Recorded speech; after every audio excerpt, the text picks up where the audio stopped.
Sabi ni ma'am, huwag kayo magbabasa ng paulit-ulit unless meron pang extra time. Skip na lang po kayo sa next question. So, tama po yung sinabi ni ma'am na huwag po kayong magtatagal sa isang question. Kapag hindi nyo alam, skip nyo yung question. Pero, bago kayo mag-skip, since nabasa nyo na siya, mag-iwan po kayo ng sagot ninyo. Ano ba yung gut feeling ninyo?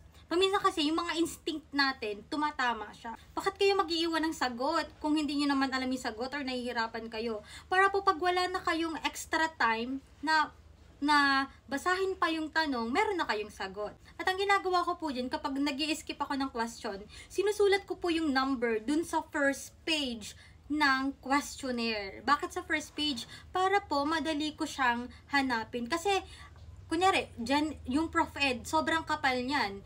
Kung iisa-isahin mo pa yan, at hahanapin mo yung mga na-skip na question, ako, sayang yung oras mo. 1 minute, 2 minutes, mahalaga yan, no?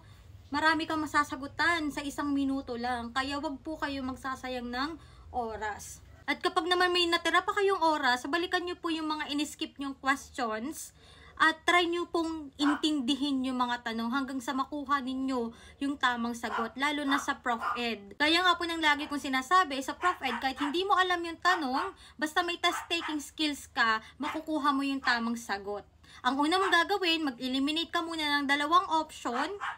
Then, pag dalawa na yung pinagpipilian mo, piliin mo po doon yung pinakamalapit sa tanong at kung ano po yung naiiba.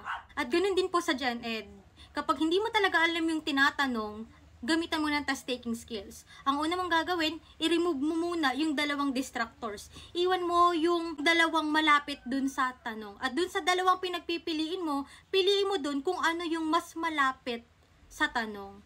At minsan din, kung ano po yung pinakang naiiba, yun po yung tamang sagot. So, yun lang po. Sana po makatulong. Bye!